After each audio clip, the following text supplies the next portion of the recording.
Hi అండి, అందరికీ నమస్కారం. Welcome to Varahi Kalyani vlogs కి స్వాగతం. ఈరోజు సింపుల్ అండ్ టేస్టీ సొరకాయ చట్నీకి కావలసిన పదార్థాలు తయారీ విధానాన్ని చూసేయండి. కావలసిన పదార్థాలు తయారీ విధానం: ముందుగా సొరకాయ ముక్కలు తీసుకోవాలండి. పచ్చిమిరపకాయలు, తెల్లవాయి పాయలు, టమాటా ముక్కలు, కొంచెం చింతపండు, ఎర్రగడ్డ ముక్కలు, మీ రుచికి తగినంత ఉప్పు, పసుపు, కొంచెం కొత్తిమీర, కరివేపాకు. ఒక ప్యాన్ పెట్టుకొని అందులో పచ్చిమిరపకాయ ముక్కలు వేసుకోవాలండి. పచ్చిమిరపకాయలు ఒక్క నిమిషం ఇట్లా కొంచెం వేగిన తర్వాత ఆయిల్ వేసుకోవాలండి.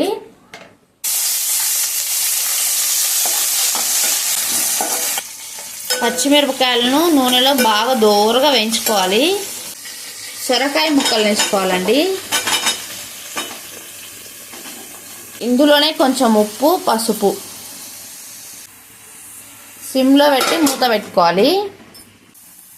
ఇప్పుడు ఎర్రగడ్డ ముక్కలు, టమాటా ముక్కలు,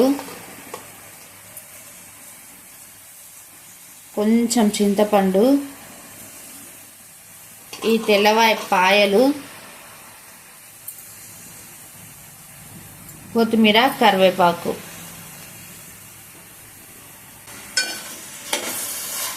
వేసి అన్నీ ఒకసారి కలబెట్టి సిమ్లోనే సన్న మంటకు మగ్గనియాలి. బాగా ఎంత బాగా మగ్గితే చట్నీ అంత బాగా టేస్టీగా ఉంటుంది.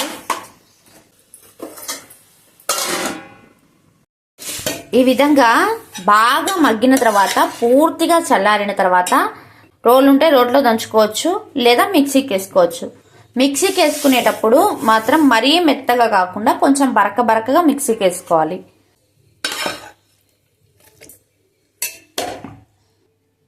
చూడండి, మరీ మెత్తగా అయితే మిక్సీకి వేసుకోవద్దండి. ఈ విధంగా మిక్సీకి వేసుకుంటే బాగా భలే బాగుంటుంది అన్నంలో కలుపుకొని తినడానికి. ఇప్పుడు దీన్ని తాలింపు పెట్టేసుకోవాలి.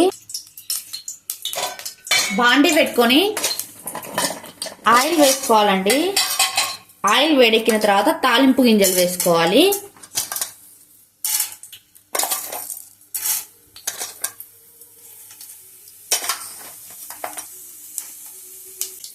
తాలింపు గింజలు దూరంగా వేగిన తర్వాత కరివేపాకు వేసుకొని ఈ మిక్సీకి వేసుకున్న చట్నీని వేసుకోవాలండి.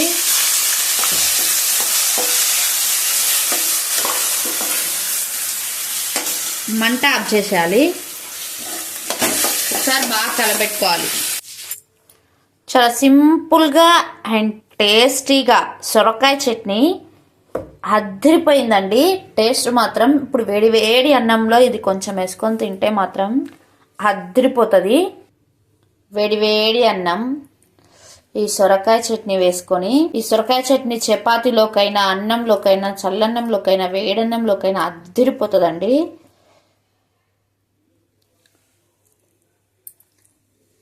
సూపర్ ఉంది. మా వీడియోస్ కనుక మీకు నచ్చినట్టయితే లైక్ చేయండి, షేర్ చేయండి, సబ్స్క్రైబ్ చేయడం మర్చిపోవద్దు. మరెన్నో వీడియోస్తో మీ ముందుకు వచ్చేస్తాం. Thank you for watching. Bye bye.